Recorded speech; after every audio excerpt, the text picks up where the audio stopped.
This is NDTV.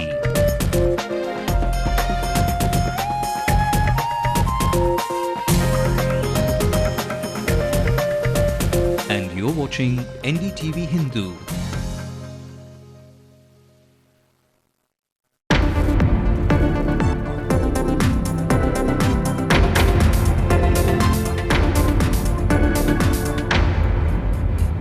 Sri Lanka to release the 23 Tamil fishermen who were taken into judicial custody for trespassing into their waters. Indian Navy will have custody by morning.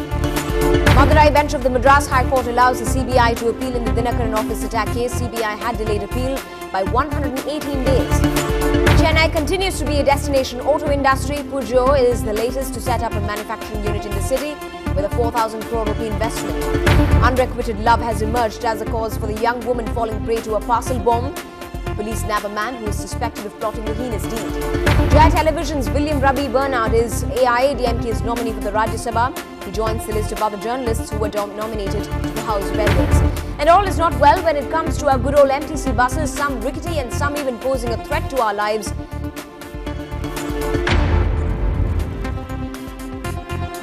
This is the late night news on NDTV Hindu. I'm Evelyn Matthew. Let's also bring you the national headlines at this hour.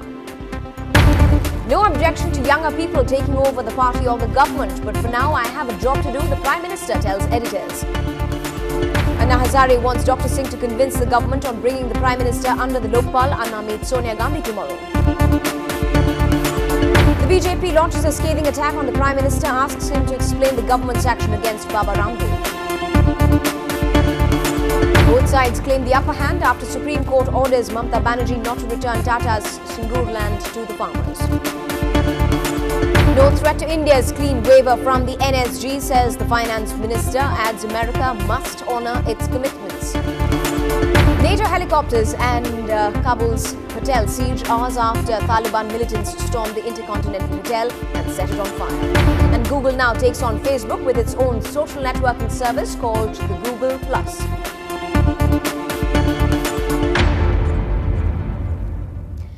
Our top story tonight, good news has finally come to the families of the 23 Tamil fishermen who were until now in the Sri Lankan Navy's custody for trespassing into the island nation's waters. Sri Lanka has decided to release the fishermen who were arrested 9 days ago, and the Sri Lankan Deputy High Commission in the city has confirmed this. The 23 fishermen are expected to be handed over to the Indian Navy tomorrow morning, and this comes after the Chief Minister, Ms. Jayalalitha, had written to the Prime Minister and had even spoken to the National Security Advisor, Mr. Shiv Shankar Menon, to intervene in this issue.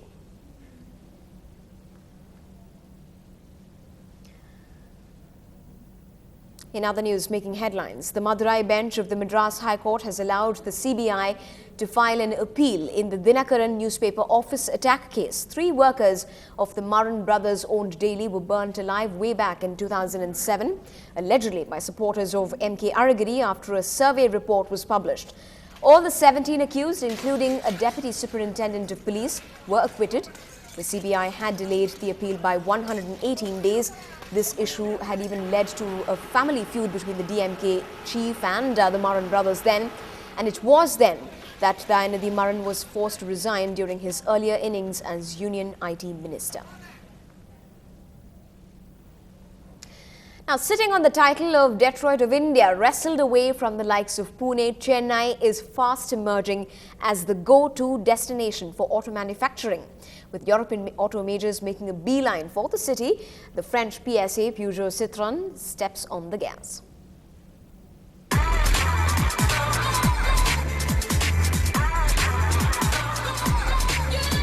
Bienvenue or welcome in French. That's how the new government is welcoming in 4,000 crore rupees of investment courtesy of French auto major PSA Peugeot Citroën. A high-level delegation from the $67 billion auto heavyweight met with the Chief Minister Jayalalitha to finalize plans. Peugeot plans to set up a manufacturing plant in Sri Perumbudur on the outskirts of Chennai. When commissioned, the plant will roll out 3 lakh cars per year. Outside of the 4,000 crore rupees in FDI, the plant will provide employment opportunities. 5,000 people will be directly absorbed, while 15,000 will benefit indirectly. Analysts also expect the plant to attract French auto ancillaries to set up shop here. Now, since the entry of Ford in the year 1995, facilitated by Jayalalitha, Chennai has emerged as an automotive hub. Since then, fast forward to the year 2011, and we find that 7 out of the top 20 companies across the world call Chennai their home.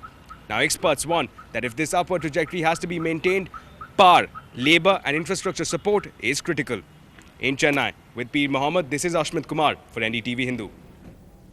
Now, in what could be a sharp mid-career shift from a career in television to sitting among the House of Elders, A. William Rabi Bernard has been selected as the Rajya Sabha nominee of the AIADMK.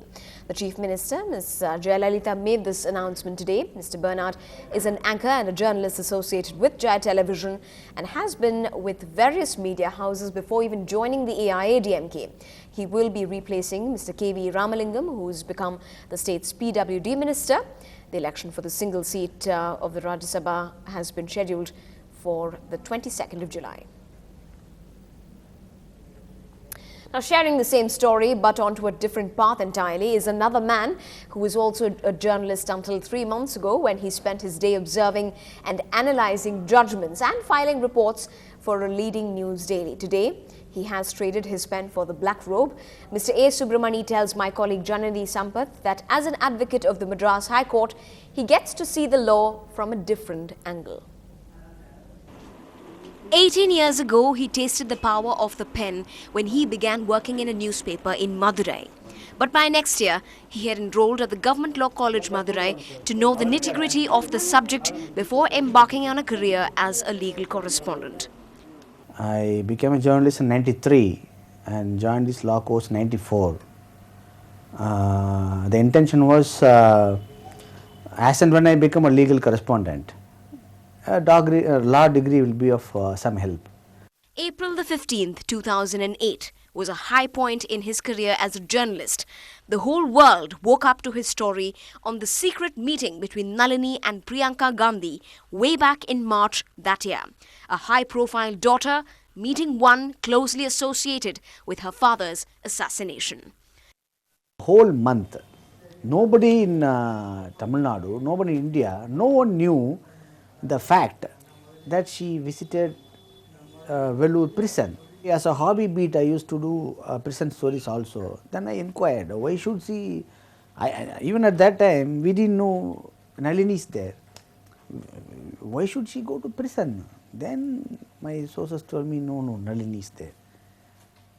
Then things started falling in place. Within 3 years, Mani decided to leave the glamorous field aside and turn to a sober career in law. You see, every profession has the ethics, professional ethics. As a journalist, I needed to be as unbiased, as neutral as possible. You are free to choose a case, but once you choose a case, you are answerable to the client. In Chennai, with Janani Sampath, Evelyn Matthew for NDTV Hindu. On to some tragic news from the Union Territory of Puducherry. The young woman victim of the country bomb blast has died. She succumbed to her injuries after a tough battle for life. The woman sustained her injuries when she had opened a parcel which was believed to be from her father, and then within seconds a country-made bomb in the parcel exploded. The police had arrested a 32-year-old man last night in connection to this. The Pondicherry police suspect a love interest angle to this case.